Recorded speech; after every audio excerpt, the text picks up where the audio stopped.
Hey guys, welcome back to my YouTube channel.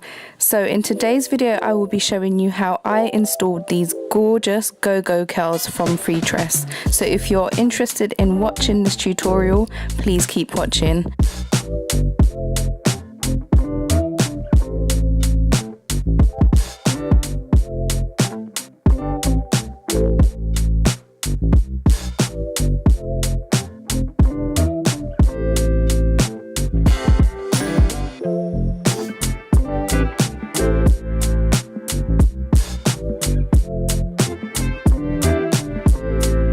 So as always, start off with clean, fresh and washed hair, and I've also detangled my hair. It doesn't actually look like I have, it looks like a hot mess, but it is detangled. And for my braid pattern, I like to split my hair in two, so I will do a parting in the middle and then put the hair at the back in the hairband, and then I like to basically braid the front of the hair just going backwards. And I also like to do a slight curve when I'm braiding because I always do a side part.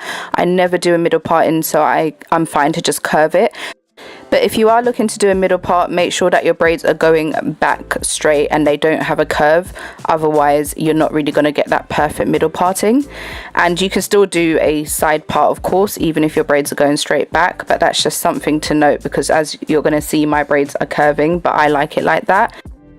And just a tip, for the braids that are going to make your invisible parting, make sure that these braids are closer together than the rest of your braids. Your braids do not have to be neat for crochet because they're not going to show. But for these particular braids that are going to make your invisible parting, just make sure they're a bit tighter and make sure they're closer together than the rest of your braids, because if you have these two braids far apart, it's going to look far apart and not natural. So that's just one tip to ensure that you have the most natural looking parting. But for the rest of your braids, just braid it how you want. If you're not that great at braiding, it doesn't matter. You just need something secure enough for your crochet hair to go onto, but your braids do not have to be perfect.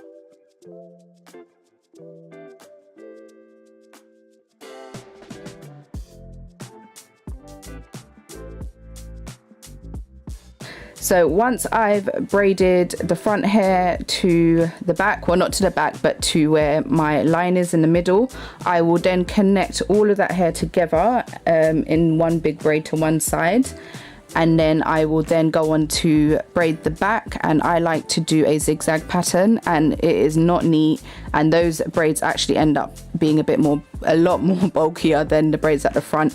But it really doesn't have to be neat. All it has to be is secure enough to hold the crochet hair on.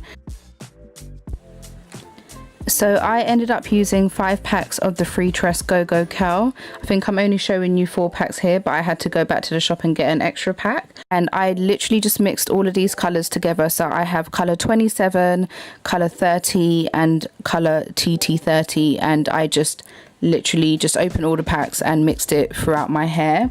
Also need some hair bands, a comb for when you are braiding your hair, and also a crochet stick.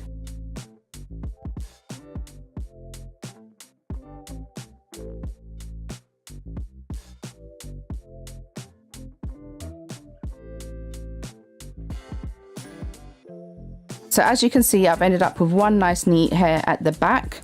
And what I like to do with this hair is actually crochet it into my other braids. So you can, if you want, also use a needle and thread and sew that piece of hair into your hair.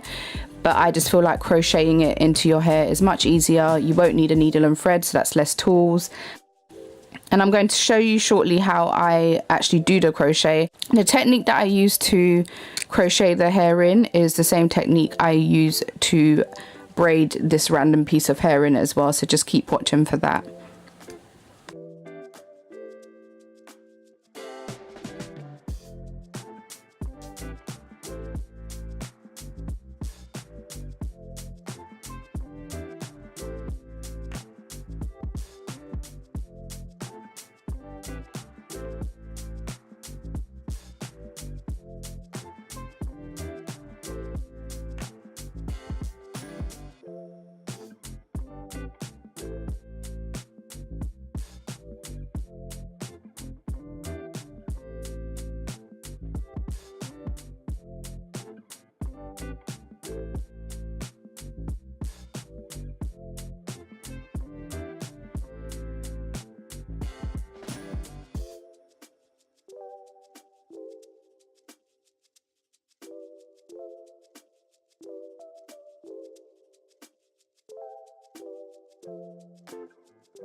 For the crochet technique, I push the crochet needle through the braid, attach the crochet hair to the hook and close the latch.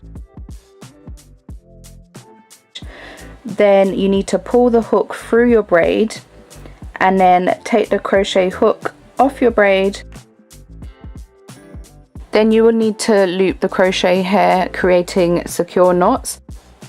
In this example, I only knotted it twice, but then I realized that it probably needed a further knot. So for the next example that you're seeing, I decided to knot it 3 times, and this was the best method for me. So when you're doing yours, make sure to knot it at least 3 times, even go for 4 if you want, but 3 was perfect for me.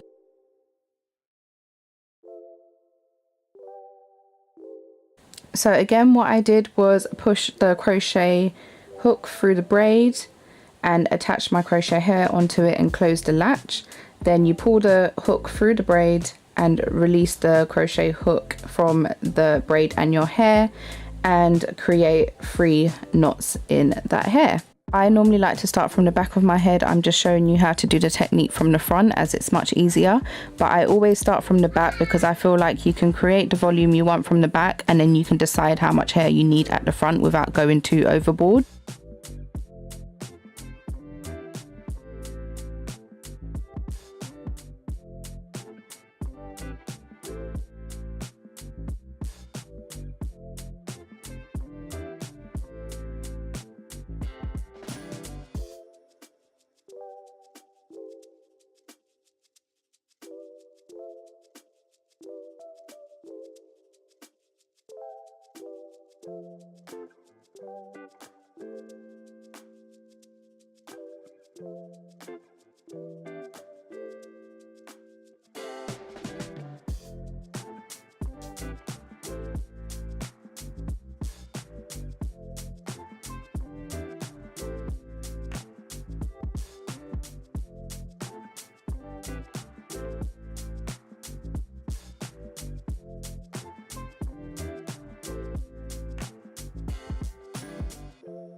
So for the front of the hair, I like to use thinner pieces because when you're doing the invisible part, it looks more natural, and it's better to build up thinner pieces to create a nice invisible part. So like before, you need to push your crochet hook through your braid, and just like before, attach the crochet hair into the latch and close the latch.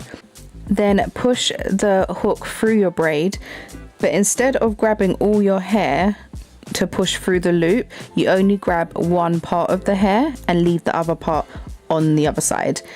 And then you want to push that piece of hair through the loop, and I like looping this twice to make it secure, and it doesn't make the knot thick at all, so I think it's better to do it twice. Then you need to secure that knot, and then once you're done, make sure that your knot is placed under your braid so you can't see it on top of your braid.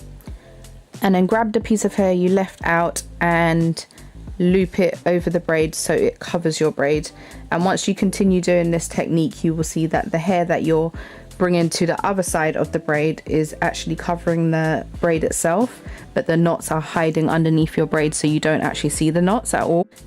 So just to show you the technique one more time, you push the hook through the braid and attach your crochet hair onto the latch hook, close the hook and push the hook through the braid with the crochet hair attached to it. Then you want to take off the hook, grab one half of the hair as so, and sometimes you can see it's a struggle, but grab one side of that hair and push the hair through the loop and knot it twice. and then create your knot. And like before, make sure your knot is hidden under the braid itself, and then bring the other piece of hair over the braid.